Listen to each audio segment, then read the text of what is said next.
Hey everyone, my name is Leon, and today I want to talk about the latest episode of Big Brother 23, the second episode of the new season of Big Brother 23, and we do have an interesting episode on our hands.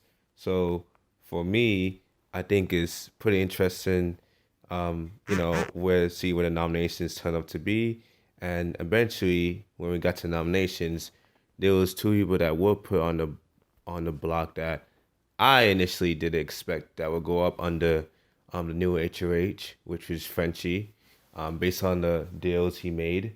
But with that being said, let's just go right into the episode and talk about it.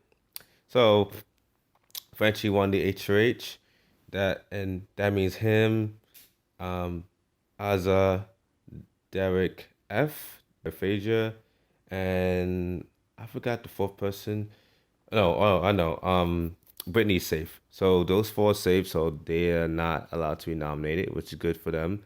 Anyways, let's get into what Frenchie's thinking about who he's gonna nominate. So initially, his targets are Brent, Christian, and Travis, but then as and Xavier too, but not really much. But then we get a clip of a mini highlight of Frenchie saying he's not gonna put up Xavier or Travis because they're in the first group of boys. So that limits his target to either Christian or Brent.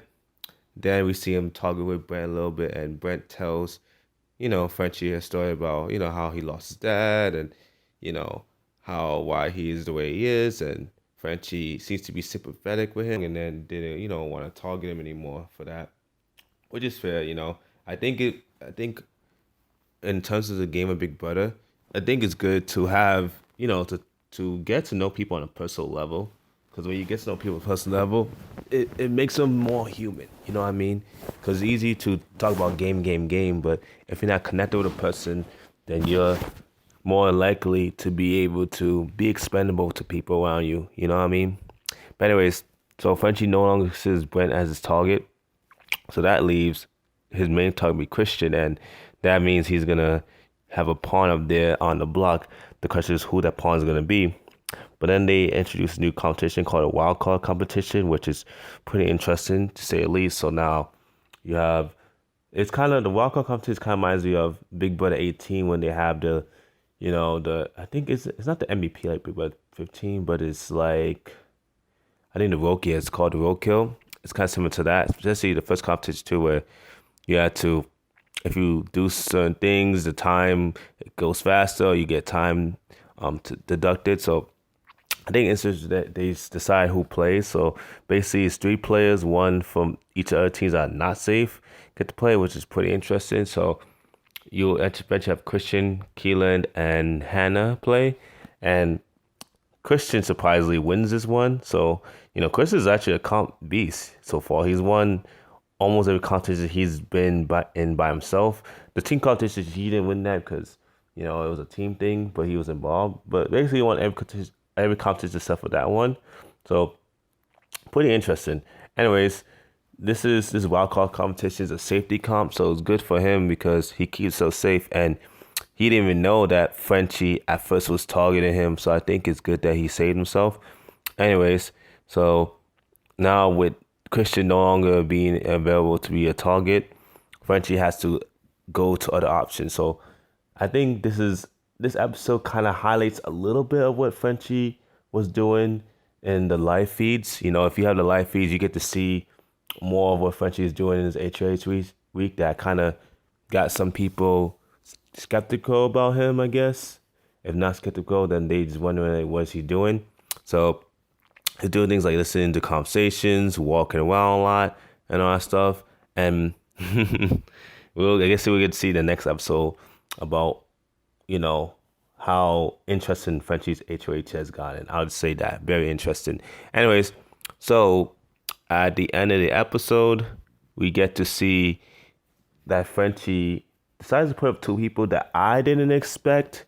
I didn't expect someone like Keelan will go up, especially that Frenchie initially felt good with Keelan. So I think it's pretty interesting. But then again, Keelan does have alliances with people that Frenchie was targeting, like it's like probably a Travis, a Derek X.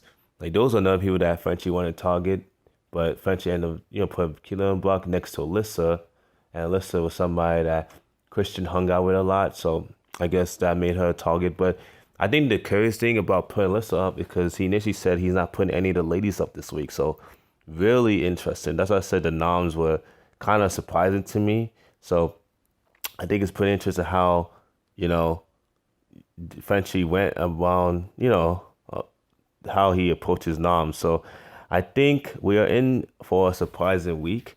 We'll see what happens.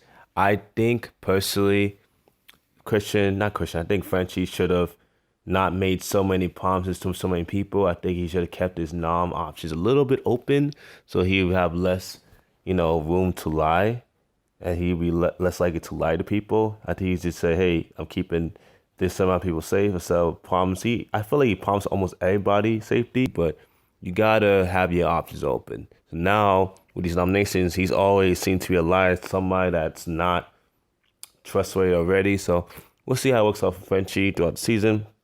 But anyways, that's the video. That's the recap. I think whoever wins the veto may mostly need a noms the same, or unless it's Keelan or Alyssa. I'm not saying that Alyssa won't be saved or what's this called? Keelan won't be saved by the person win the veto. But I think with the fact that Frenchie, the way how Frenchie is winning the nominations and winning his HOH week, I think people are less likely to want to shake things up because they don't know who else could go up. Anyways, but yeah, that's the episode. I'm excited to see what next episode holds. And yeah, that's all. Thank you guys for watching and look out for more recaps coming soon. Adios. Adios.